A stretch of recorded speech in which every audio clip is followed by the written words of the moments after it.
शिवाय पंतप्रधान पदापर्यंत नेल्याशिवाय शांत बसणार नाही, एवढी ताकद आहे युवा प्रशिक्षणार्थ्यांमध्ये.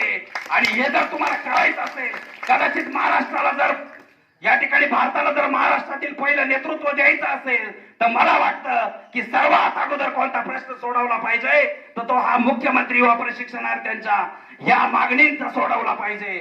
मला वाटतं की या ठिकाणी मी एक गोष्ट तुम्हाला सांगेल की एका गावात या ठिकाणी चोरी करण्यासाठी चोर जातात आणि दारावरती लिहिलेलं असतं का युवा प्रशिक्षणार्थी, आणि ते त्या ठिकाणी चोर पुढे जातात आणि पुढे गेल्यानंतर त्या ठिकाणी एक चोर त्याला विचारतो, त्याचा सहकारी, काय बाबा तू त्या युवा प्रशिक्षणार्थ्याच्या घरात का नाही गेला? कारण तो म्हणतो की त्यांचा 7-8 महिन्याचा पगार नाही मिळालेला, तर ते आपल्याला काय देतील याच्या चोराला माहितीये, मग तुम्हाला माहिती का असू नये. या ठिकाणी मला पुन्हा म्हणून म्हणावंसं वाटतं, दादा या ठिकाणी मी तुम्हाला मनापासून विनंती या ठिकाणी करणार आहे की या ठिकाणी हे सरकार आता थोडस झोपेचं सोंग घेत आहे.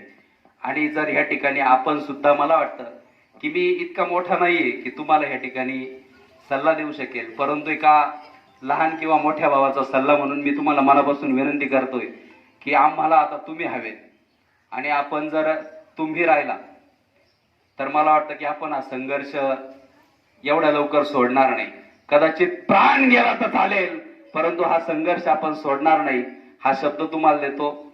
आणि आमच्या जवळपास 3000 2903 या युवा प्रशिक्षणार्थ्यांच्या वतीनं या ठिकाणी तुम्हाला विनंती करतो की आपण या ठिकाणी सन्माननीय तुमचे जे गुरुवारी असतील त्यांच्या हस्ते आपण या ठिकाणी उपोषण सोडवावं अशी मी तुम्हाला या ठिकाणी फक्त विनंती करणार आहे. बाकी तो तुमचा अधिकार, परंतु आम्हाला तुम्ही हवेत आणि कायम आंदोलनात वगैरे